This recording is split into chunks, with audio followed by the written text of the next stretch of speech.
All right, Shalom. I want to give all praises unto YAHAWAH, YAHAWAH, BAHASHAM, YAHAWASHI, BAHASHAM, QADASH. I want to give double honors to the apostles and elders of Great Millstone. Blessings to the elect of Yashala, and salutations and blessings to you Akim out there doing this truth across the four corners of the earth. Looking forward to the downfall and destruction of Babylon, also known as America today. Okay, and speaking of Babylon, all right, we was just reading the book of Daniel's, the second chapter. Now, the thing is, Nebuchadnezzar had that dream, and the dream, he wouldn't tell the wise men of Babylon what the dream was. He just said, give me the interpretation. Right. Therefore, I know that you're telling the truth. If you could tell me the dream and the interpretation, I know that you're telling me the truth. And then even one of the magistrates or one of them said, only the powers of heaven who do not dwell with flesh can do so. So as we know it, there was a decree to put all the wise men to death. And then Daniel entreated the Lord, and the Lord had mercy. All right. And now, coming to really thinking of it, we're in that same sense, man. Okay, we're in that same sense. We know that these Edomites is having dreams. The higher elites, they've been troubled in their mind and things of that nature because what? They see prophecy coming to pass in front of them, all right, in front of their face. The thing is, as this tells you in Wisdom of Solomon, they're blinded by their wickedness. Yeah. So they don't care what they see. They know that they have a plan and they're trying to still fulfill their plan. That's what it's about to them. They don't care what we got going on, but guess what? We don't care what they got going on either. We got our own job to do, so they feel the same, man. All right, everybody's playing their lot. The thing is, at the end of the day, YAHAWASHI is going to show that we're right because his word is right. Okay? Go ahead, brother. This is Daniel chapter 2, verse 36. This is the dream, and we will tell you the interpretation thereof before the king. Thou, O king, art the king of kings, for the Most High of heaven have given thee a kingdom powerful and strength and glory. Go ahead. And whatsoever the children of men dwell, the beasts of the field and the fowls of the heaven have he given unto thine hand, and have made thee ruler over all of them. Thou art this head of gold. Yeah, so now he's giving him that interpretation. You're the head of gold. That statue that you dreamed about, that head of gold, that's you. And after thee shall arise another kingdom inferior to thee, and a third kingdom of brass, which shall bear rule over all the earth. Yeah, so then after Babylon had ruled, who did you have that was next in line? All right, you had the Persians and the Medes, okay? And then after they had ruled, you had Greece, all right, under the rulership of Alexander, predominantly starting with him. Okay, go ahead. And the fourth kingdom shall be strong as iron, for as much as iron breaketh in pieces and subdueth all things, and as iron that breaketh all these, shall it break in pieces and bruise. Yeah, now they was known as iron because what? That's the hardest metal out of all of them, okay? And Rome was known for beating that ass, for lack of better words, They army didn't play that, man. It's also the least precious. And least, yeah. And they went about, I believe out of all those all those rulerships, they spread the most. They had the vast rulership, if I'm not mistaken.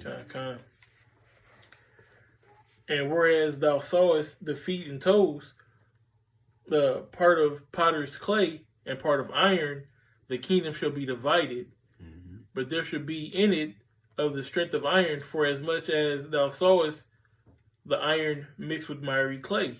Read the next one too. Yep. And as the toes of the feet were part iron and part of clay, so the kingdom shall be partly strong and partly broken. One more. And whereas thou sawest iron mixed with miry clay, they shall mingle themselves with the seed of men, but they shall not cleave one to another, even as iron is not mixed with clay. Yeah, and the reason why I got the brother reading it this way, so it's not a super drawn out lesson, as well as going too in depth into, each rulership, but we're in that right now. You know, America and in the EU. You know, like me and a brother were just speaking on, what did you say? Pigs. Pigs. You know, you got the pigs, you got the Brexit, you got them breaking off from the EU. That's been divided, okay? Because those 10 toes and that iron mixed with that clay, all right, they're not going to mix. They're not compatible. Right. Okay, so they're going to have that division within them, which is predominantly due to the currency, if I'm not mistaken, you know, the economy. All right, because like the brother was just, you know, well, you can speak on it if you. Yeah, so as you know, as the economy was going down, and you know everyone needed that bailout, mainly Greece, well the pigs, you know, Portugal, Ireland, Italy, Greece, and Spain. Mm-hmm. They needed that bailout. So you had other countries that were doing good, i.e. Germany, Britain, Switzerland. All these other countries are still doing good, but these other countries that are bad are sandbagging us. So in order for them to stop the bleeding, or for us to allow them to stop the bleeding, we have to keep giving them money and keep giving them money and keep giving them money, and pretty soon we're going to be dry. Yeah. So in order to do that, you know, they're wanting to cut it off, and that's why you see the Brexit. That's why Britain is like, well, no, we've always had the pound. Mm-hmm. You know, we can go back to that. Yeah, we good. Like, you know, you're not gonna, you know, I'm not going down with the shit, basically. Exactly. And that's the divide right there. That's why America hates when all these different countries want to go deal in other currency, especially gold. You know what I'm saying? Muammar Gaddafi, you know? Yeah. He was like, we about to be dealing with that gold. You know what I'm saying? And you notice all of these places who wants to do that, some type of uprising happen. Mm-hmm. You know, some type of rebellion, and then who comes in and saves the day? America, man. Right. Funding the rebels and giving them weapons to fight against their government. And then the leader ends up getting knocked off. Okay, because they can't afford that. They need that petrodollar to be in circulation, man. Then they put up that puppet. And then they put up that puppet, man. And it tells you, you know, because you can go back to the Maccabees, you know. Was that the Maccabees? Where they, or now, it didn't go in depth about the Maccabees. It might have been in Daniels. They, where it talked about, you know, the six, Ptolemy the Sixth. He was like the nephew to Antiochus. It might have been Maccabees, bro. Was it Simon? Or Jason? No, I'm not talking about the Jakes. I'm talking about with somebody got put up in the power seat. Yeah, though. That was later. That was later. I'm talking about between when they was having those wars. Oh, okay. Between Ptolemy and what's the dude name? Antiochus Epiphanes. Yeah, you know, because it even said that he had set them up. You know what I'm saying? Because but I'm just speaking on how they use that tactic. Yeah. You know what I'm saying? They use the tactic of putting up the puppet, you know? All right? And that go ahead. No, because that's always been a tactic. You see it in movies, yep. i.e. like in Game of Thrones. Mm-hmm. When we conquer you, you know, now I'm going to have my daughter marry your son type deal. So yep. Then, you know, I have basically an heir in your rule. Yep. Just like when they married the imp, Tyrion Lannister, to Sansa Stark, mm-hmm. is because the Lannisters wanted Tyrion to rule in the north. Yeah. So they have a Lannister in the north. Mm-hmm. Yeah, and Daniel 7 tell you all about that, I believe, if I'm not mistaken, about the different allegiance between the different, you know, when the Greeks was doing all of that, my daughter, your daughter, and all of that, you know. That's part of it, man. Like the brother was just saying. So you can control. Yep, and that's what it's about. So, and see, the thing is, these things was written for a reason, for our learning, man. And the Lord, YAHAWASHI, revealed the secrets unto us, and we bringing them out so for the understanding, man. Okay? We bring them out for the understanding so the elect can hear it and be like, oh, I gotta get on my stuff, because what? That shows you what? That time is running out. We're not in the time of the head of gold. We're not in the time of the silver arms or the brass, all right? We're not in the time of those things. We're in the time of that iron mixed with that clay, man. We're at the end of it. Yeah. Okay? And then what comes after that? Can we get verse 34, Baba Kushai? Kind. This is Okay, wait. Matter of fact, we'll finish. Yeah, finish okay. that. Go to. Okay, verse 44. It says, "And in the days of the kings shall the Most High Power of heaven set up a kingdom which shall never be destroyed, and the kingdom shall not be left to other people, but it shall break in pieces and consume all these kingdoms, and it shall stand forever." Yeah, now I'm gonna just speak on it. Now you go to verse 34. That's that stone, man. Okay, this kingdom that is being set up, that stone is who? Yahawashi. All right, he's the one that's going to come back and subdue all kingdoms and wear their crown, man. Okay, and that everlasting kingdom, he's going to be ruler, the ruler of that, and we're going to be joint heirs, man. Going all the way back to when he told David, "I'm going to establish your son, give him an everlasting kingdom," which was Solomon. All right, but he's going to receive that kingdom in the incarnation of Yahawashi, man, when he comes back in his glory. This is verse 34. It says, "Thou sawest till that a stone was cut out without hands, which smote the image upon the feet that were iron and clay, and break them into pieces." Yeah, cut out without hands, man, meaning it was pure. All right, because even when you make altars, you're not supposed to cut them into shape. You just use whatever shape it is, natural, man. Okay, because the Lord's coming back in a natural form. Okay, in his glory, he will not meet thee as a man. Okay, he's coming back in a powerful manner, man. Okay, and what did he say he's going to hit? It says, "which smote the image upon his feet." Upon the feet. Why? Because that's where that foundation lies at, man. Okay, how many running backs you see without legs? You're not going to see nothing, man. Okay, the reason why people can dunk, yeah, some might have height, but they need their legs. That strength is in their legs. Nate Robinson had a crazy leg workout, okay, to help him work on his speed and the muscles in his legs, to use that as to his hops, man. Yeah. All right, that's what it is. All right, it's a reason why you have two legs at that. If you only had one, of course you would be less stable, but if you had none, you're in a wheelchair, man. So the Lord's going to smite that feet, as well as it being this society that we're living in now, in these times, the one that's in rulership, man. Okay? America and the EU, all right? Being mixed with that iron and clay, partly strong and partly weak, because of those other, certain of those other little countries, so to speak, they're weak, man, because of their economy, because of that dollar. All of this ties in with prophecy. It's all written within this book. All right? It's all written within this book, man. So that stone is coming back to smite the feet and destroy the whole image, meaning take all those rulerships out of play, man, and establish that everlasting kingdom, which we're going to be joint heirs with, man. Forever kingdom. Forever. I was just speaking about that earlier. Can we finish that? Matter of fact, I just want to finish the whole chapter, because that last part go in a little bit too. Yeah, so verse 45. Did I read 45? I'll read it again. "For as much as thou sawest that the stone was cut out of the mountain without hands," is basically read 34.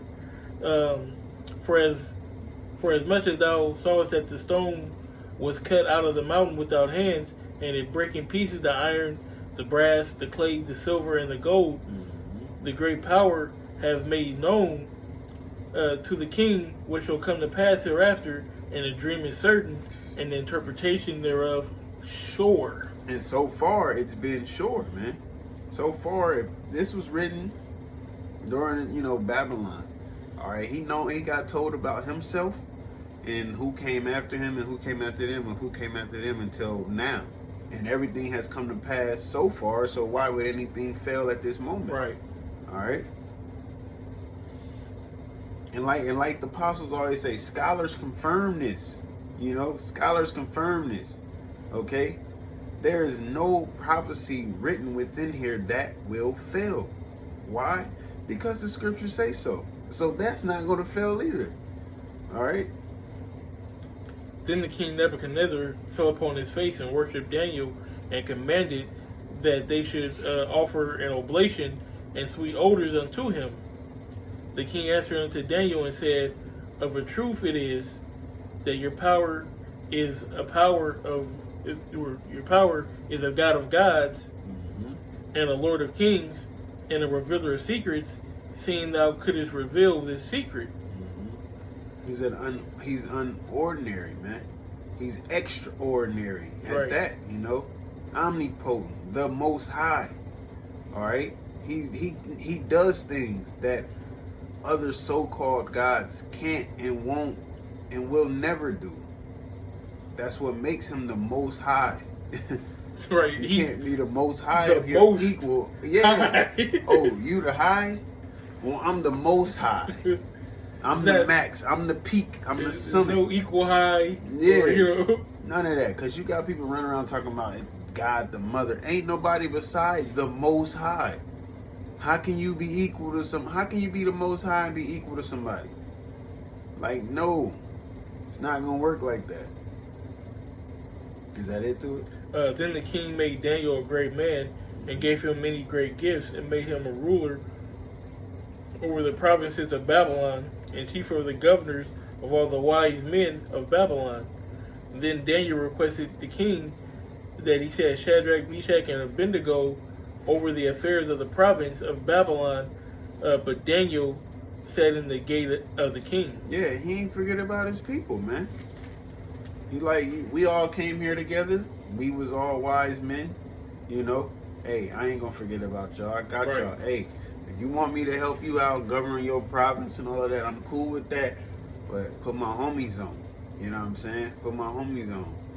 And that's what it was, man. We had, like, there's multiple stories and situations where we was set up, you know, our people was set up in other nations, you know. One, of course, that come to mind is Joseph. Yeah. You know? Hey, he was set up. He was governor. He was second in command to the province of Egypt, man. All right? Because he did the same thing, because it was the dream was interpreted.